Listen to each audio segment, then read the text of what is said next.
बिस्मिल्लाहिर्रहमानिर्रहीम। अस्सलामु अलैकुम। मैं हूं फ़हीम अख्तर, एक और वीडियो के साथ हाज़िर खिदमत हूं। नाज़रीन, कल वज़ीर आला पंजाब परवेज़ इलाही बन गए हैं। रात गए उन्होंने हलफ भी उठा लिया है। सदर मुमलिकत डॉक्टर आरिफ अलवी ने उनसे उनके ओहदे का हलफ लिया है और यूँ हमज़ा शहबाज मुसलसल दूसरी मरतबा वज़ारत आला के ओहदे से उनको हटा दिया गया है।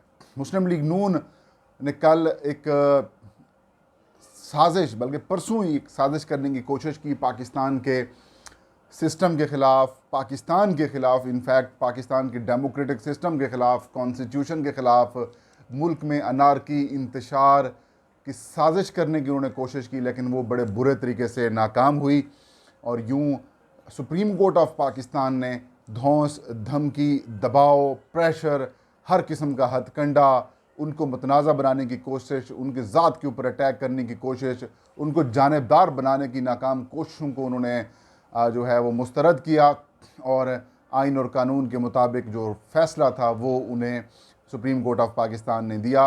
ये एक नई तारीख़ है, ये एक नया पाकिस्तान का सियासी बाब जो है वो लिखा जा रहा है। ये एक ऐसी बात है जो अगले कई बरसों तक ये याद रखी जाएगी कि किस तरीके से सुप्रीम कोर्ट ऑफ पाकिस्तान के चीफ जस्टिस को, तीन सीनियर मोस्ट सुप्रीम कोर्ट के जजेस को पाकिस्तान की 13 सियासी जमातें मिलकर मुतनाज़ा बनाने की कोशिश कर रही थी और एक ऐसी डिमांड की जा रही थी जिसका आइन के साथ किसी किस्म का कोई ताल्लुक़ नहीं है।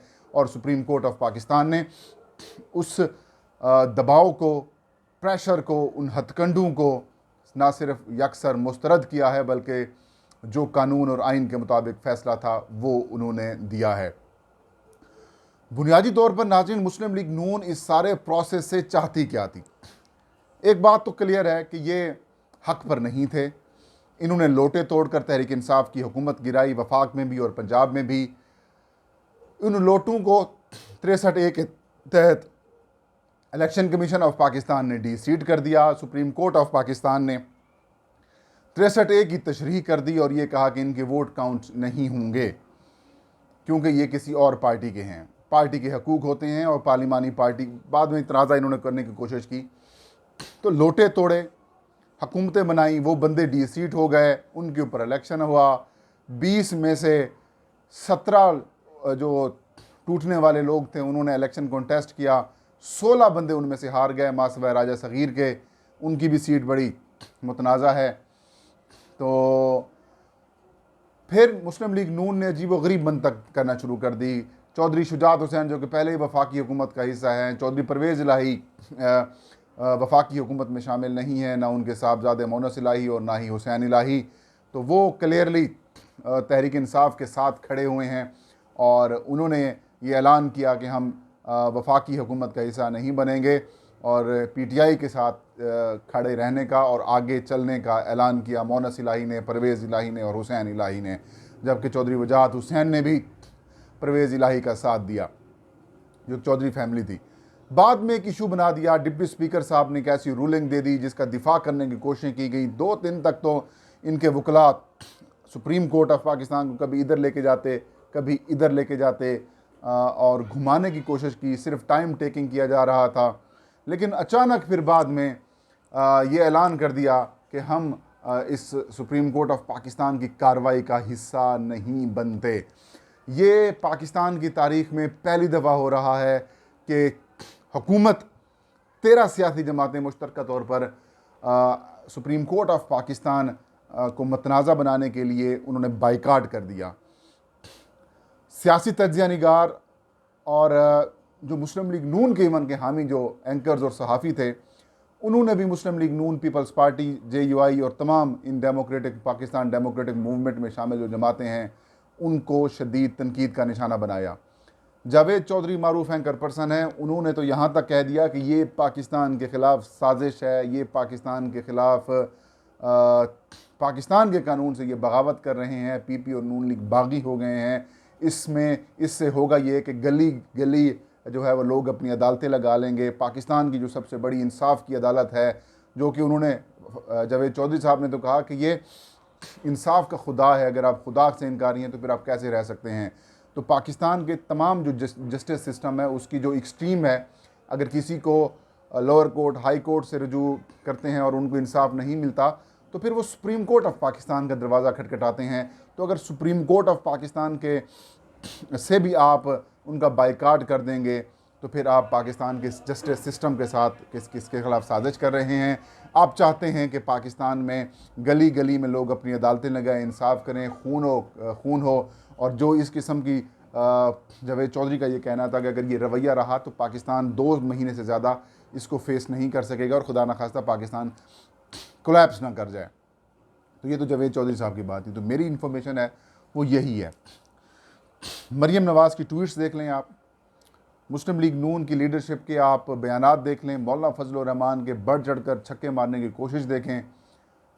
बाकी जो लीगी रहनुमा और जमातें हैं उन्होंने भी ये टारगेट करना शुरू कर दिया कि अब हम, पहले ये टारगेट करते थे पाक आर्मी को, फिर पाक आर्मी ब्लैकमेल हो गई उनसे, इनके साथ मिल गया, न्यूट्रल्स इनके साथ मिल गए। तो ओपनली बातें शुरू होना शुरू होगी ना कि फिर इमरान खान को इन्होंने स्क्रू करना शुरू कर दिया, तहरीक इंसाफ को स्क्रू करना शुरू कर दिया। लेकिन बाद में देखा ये साथ खड़े हैं इमरान, शहबाज शरीफ के साथ वज़ीर आज़म की, आर्मी चीफ़ की मुलाकातें, फिर लेके जाना उनको, मामलात मतलब वो सारी चीज़ें क्लियर होना शुरू हो गई और कुछ रिपोर्ट्स भी आना शुरू हो गई। तो फिर देखा कि सुप्रीम कोर्ट जो है वो अब हमारे कंट्रोल में नहीं आई, क्योंकि सुप्रीम कोर्ट कैसे 63A की और बिलखसूस जैसे डिप्टी स्पीकर ने वो रूलिंग देकर उस फैसले को या फिर वो काफ लीग के वोटों को मुस्तरद किया है, वो जस्टिफिकेशन ही उसकी नहीं बनती थी। तो सुप्रीम कोर्ट कैसे फ़ैसला देती। तो बहरहाल प्लान यही था कि अदलिया को हम टारगेट करेंगे। अदलिया को टारगेट करने का मतलब ये है कि पाकिस्तान में कोई अदालती निज़ाम ही नहीं है, लोग अपनी मर्ज़ी करें, अदालतें लगाएं, लोगों को कत्ल कर दें, सिस्टम शुरू हो गया जी, अपना जस्टिस सिस्टम शुरू हो गया। तो मरीम नवाज़ ने लोगों को एक्सप्लॉइट करने की कोशिश की, अपने वर्कर्स को एक्सप्लॉइट करने की कोशिश की, नून लीग ने एक्सप्लॉइट किया, पीपल्स पार्टी, ANP, JUI समेत तमाम जो जमातें उन सब ने काफ लीग समेत एक्सप्लॉइट करने की उन्होंने कोशिश की कि सुप्रीम कोर्ट के जजमेंट के बाद मुस्लिम लीग नून के लाखों वर्कर जो हैं वो सड़कों के ऊपर आ जाएंगे, दमादम मस्त कलंदर होगा, सड़कें ब्लॉक कर दी जाएंगी, तहरीक इंसाफ के लोगों को जो पकड़ पकड़ कर मारा जाएगा, अदालतों के ऊपर चढ़ जाएंगे। मतलब ये जहन में था। और इसमें मुल्क में इंतशार हो जाता तो फिर फ़ौज आ जाती, आर्मी चीफ़ आ जाते, मार्शल लगा लेते। लेकिन ऐसा कुछ भी नहीं हुआ, उलट हो गया। लोग जो हैं वो अवाम, उनमें PTI के वर्कर्स तो कम, लेकिन आम पब्लिक जो है नाजरीन, वो सुप्रीम कोर्ट ऑफ पाकिस्तान के इस फैसले के बाद बाहर निकल आई, सड़कों पर निकल आई। और उन्होंने, कौन सा ऐसा शहर नहीं था जहाँ पर तहरीक इंसाफ के वर्करों ने और अवाम ने कल सुप्रीम कोर्ट के फ़ैसले के ऊपर जो जश्न है वो रात गए नहीं मनाया। लाहौर का लिबर्टी चौक हो, फैसलाबाद हो, सियालकोट हो, रावलपिंडी हो, मर्री हो, और तो नाजरीन ये पंजाब की वजारत आला का मामला था। खैबर पख्तूनख्वा, बलूचिस्तान और सिंध, कराची के भी लोग कल खुश थे, वो सिर्फ इमरान खान की जीत के ऊपर खुश थे। तो मरीम नवाज़ की गेम उलट पड़ गई, तदबीरें उलट पड़ गई, कोई साजिश, कोई इंतशार ना हुआ, साजिश सारी नाकाम हो गई। और अभी भी वक्त है ये इंसान बने, पॉलिटिक्स करें, और जहां आपको मैंडेट मिलता है वो मैंडेट हासिल करें, और जो मैंडेट नहीं मिलता उसको छोड़ें, दूसरे का जो मैंडेट है उसका एहतराम करें। ज़रूरी नहीं कि जो वोट सिर्फ आपको मिले आप सिर्फ उसी की इज़्ज़त करें, बाकी जो वोट मिलते हैं उनकी भी इज़्ज़त आपके ऊपर भी लाजिम है। और अगर आप देखें बाई इलेक्शंस के नतायज, तो तहरीक इंसाफ को अगर 11 लाख के करीब वोट मिले हैं तो नून लीग को 8.5 लाख के करीब वोट पड़े हैं।